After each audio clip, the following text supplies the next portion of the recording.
সরকারের নির্বাচনী ইশতেহার বাস্তবায়নের প্রাথমিক পর্যায়ে ঈদুল ফিতরের পূর্বেই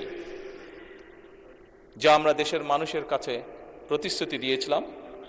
ঈদুল ফিতরের পূর্বেই ৩,৯৯৫ জন ইমাম,